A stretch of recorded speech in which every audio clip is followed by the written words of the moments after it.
नमस्कार, आप देख रहे हैं एनएमएफ न्यूज। मैं आपके साथ शबनम।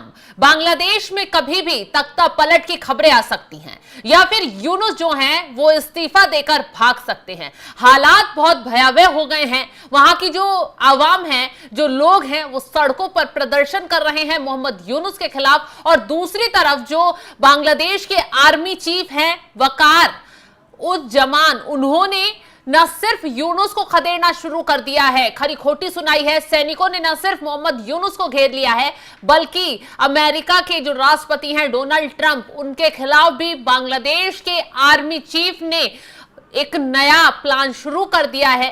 ट्रंप से वो सीधा भिड़ गए हैं। दरअसल अमेरिका की तरफ से एक मानवीय कॉरिडोर बनाया जा रहा है जो म्यांमार तक, जो रोहिंग्याओं को शरण देकर अमेरिका जो चाल खेलने की कोशिश कर रहा है, चीन जैसे और म्यांमार जैसे देशों पर नजर रखने के लिए, उनके व्यापार पर नजर रखने के लिए, और जो यहां सेंट मार्टिन आइलैंड है उस पर कब्जा करने के लिए अब ट्रंप को सीधा मुंहतोड़ जवाब देने का काम किया है बांग्लादेश के आर्मी चीफ ने। बांग्लादेश की आर्मी ने दिखा दिया है कि उसकी ताकत क्या है। कोई भी टकराएगा तो चाहे यूनुस हो चाहे ट्रंप हो, वो बांग्लादेश की आर्मी से टकराकर मुंह खाकर ही लौटेंगे। क्योंकि यहां इस बार जो आर्मी फुल फॉर्म में खड़ी हुई नजर आ रही है, जो यूनुस चालाक बनने की कोशिश कर रहे थे, उनका सीधा तौर पर बांग्लादेश की आर्मी ने बुरा हाल कर दिया है। मोहम्मद यूनुस को एक कड़ा संदेश भेजा गया है। वकार ने यूनुस से कहा है वो शीघ्र चुनाव कराएं, सैन्य मामलों में हस्तक्षेप करना बंद करें और प्रस्तावित रखाइन कॉरिडोर जैसे प्रमुख मुद्दों की जानकारी सेना को देते रहें। ढाका के सेना प्रंगत में तीनों सेना दरबार में जनरल वकार ने घोषणा कर दी है कि अंतरिम सरकार को इस साल दिसंबर तक राष्ट्रीय चुनाव कराने होंगे। पिछले साल अगस्त में पूर्व प्रधानमंत्री शेख हसीना को हिंसक तरीके से हटाए जाने के बाद जनरल वकार ने स्वतंत्र, निष्पक्ष और समावेशी चुनाव के लिए परिस्थितियां तैयार करने की खातिर अंतरिम सरकार की स्थापना की थी। शेख हसीना के जाने के बाद बांग्लादेश के सैन्य प्रमुख ने सत्ता पर सीधा कब्जा करने के लालच से खुद को दूर रखा, क्योंकि ऐसा लगता है कि वो इतिहास को भूले नहीं हैं। वो अपने दोस्तों से कहते हैं कि बंगाली देश में सत्ता पर कब्जा करने वाले जनरलों को मृत्यु या अपमान का सामना करना पड़ा। सत्ता पर कब्जा करने के बजाय उन्होंने तीनों कामों पर फोकस किया: लोकतंत्र को बहाल करना, स्थिरता बनाए रखना, बांग्लादेश सेना के प्रोफेशनल स्टैंडर्ड्स को बनाए रखना। जनरल ने इन कामों ने उन्हें संयुक्त राष्ट्र के शांति मिशनों में बेहतरीन योगदान करने वाला बना दिया। हालांकि यूनुस जो है चालाकी से सत्ता पर बैठ गए। सीआईए ने उन्हें यहां तक पहुंचा तो दिया, लेकिन ना सरकार ठीक से चला पा रहे हैं, ना वहां लोकतंत्र बहाल कर पा रहे हैं।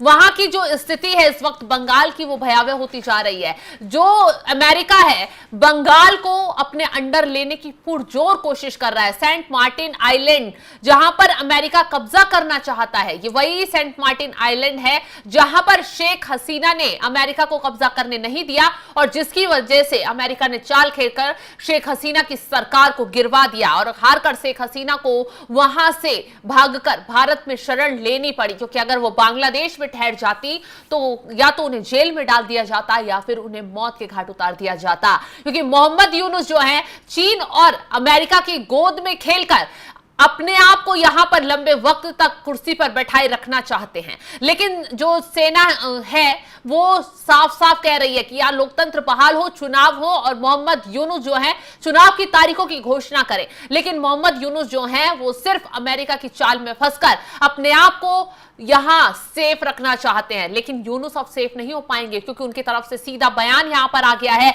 कि मैं इस्तीफा देने के लिए तैयार हूं, मैं दबाव में काम नहीं कर सकता, क्योंकि मैं यहां पर बहुत दबाव फील कर रहा हूं। दबाव तो होगा ही, अमेरिका का दबाव। सेंट मार्टिन आइलैंड है जहां अमेरिका ने कमांडोज उतार दिए। हालांकि हवाला दिया गया कि यहां बांग्लादेश और अमेरिकी सेना की जो सैन्य एक्सरसाइज है वो चल रही है, लेकिन इस एक्सरसाइज के बहाने जो साजिश अमेरिका रच रहा था उसको तोड़ने का काम कर दिया है बांग्लादेश के आर्मी चीफ ने। वो भाग गए। और सबसे बड़ी बात तो यह है, बांग्लादेश की राजनीति में उथल पुथल इसलिए नजर आ रही है कि मोहम्मद यूनुस अपनी जिम्मेदारी छोड़कर भागना चाहते हैं, क्योंकि अमेरिका ने उन पर दबाव बना दिया है और चीन दूसरी तरफ उन पर अपने फायदे के लिए दबाव बना रहा है। दोनों देशों के बीच में अच्छा बनने की कोशिश कर मोहम्मद यूनुस बुरी तरह फंस चुके हैं।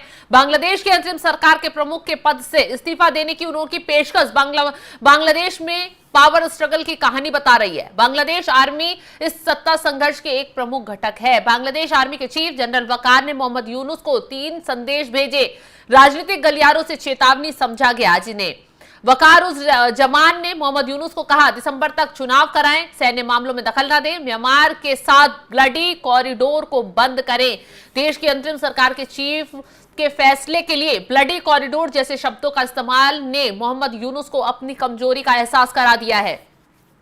मोहम्मद यूनुस पर यह राजनीतिक हमला तो सेना की ओर से ही था। दूसरी ओर छात्रों के नए बने राजनीतिक दल एनसीपी के लगातार प्रदर्शन ने मोहम्मद यूनुस को कुंठा में डाल दिया है। अर्थशास्त्री मोहम्मद यूनुस पिछले 9 महीने से राजनेता यूनुस बनने की अपनी कोशिशों पर लगातार असफल रहे थे। मोहम्मद यूनुस की मुश्किलों में उस कॉरिडोर का अहम रोल था जो बांग्लादेश को म्यांमार से जोड़ रहा है। इस कॉरिडोर का नाम है चटगांव रखीन कॉरिडोर। ये कॉरिडोर बांग्लादेश में म्यांमार में रोहिंग्याओं तक सामान की सप्लाई पहुंचाने के लिए बनाए जाने की योजना है।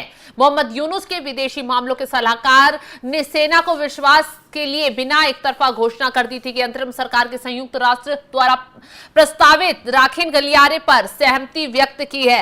राखीन गलियारा अब क्या है? क्या ये मानवीय गलियारा जो बताया जा रहा है कि अमेरिका साजिश के तौर पर बना रहा है, इस गलियारे के तौर पर अमेरिका जो है म्यांमार से जो रोहिंग्या हैं उनको बसाएगा, उनको यहां पर आतंकी बनाएगा और फिर उनसे फायदा उठाएगा। अमेरिका का यही काम है।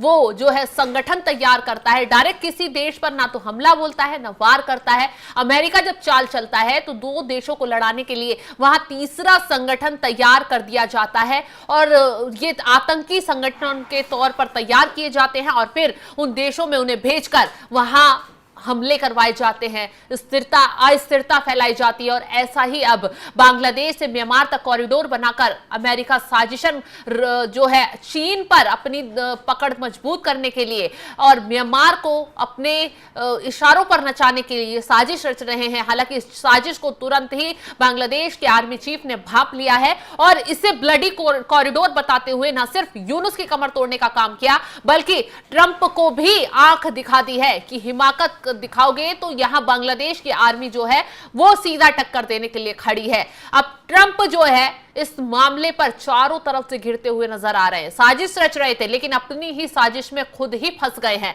अब देखना यह होगा कि मोहम्मद यूनुस कब इस्तीफा देते हैं। क्या जल्द ही तख्ता पलट के हालात बांग्लादेश में देखने को मिलते हैं या फिर कोई नई स्थिति यहां खड़ी होती है? क्या अब शेख हसीना की वापसी होगी? शेख हसीना बांग्लादेश में कुछ नया कर पाएंगी? हालांकि यूनुस की तरफ से जो बैन लगाया गया उसको लेकर अभी शेख हसीना की तरफ से कोई भी प्रतिक्रिया नहीं आई है, लेकिन जो हालात बांग्लादेश में इस वक्त दिखाई दे रहे हैं वो काफी बिगड़ते हुए नजर आ रहे हैं। फिलहाल जिस तरीके की जानकारी हमने आपको साझा की है, जिस तरीके से बांग्लादेश के आर्मी चीफ खड़े हो गए हैं ट्रंप के खिलाफ, यूनुस के खिलाफ, उसको लेकर आप क्या सोचते हैं? कमेंट कर अपनी राय जरूर बताएं और तमाम खबरों की अपडेट के लिए आप हमारे साथ जुड़े रहें। नमस्कार।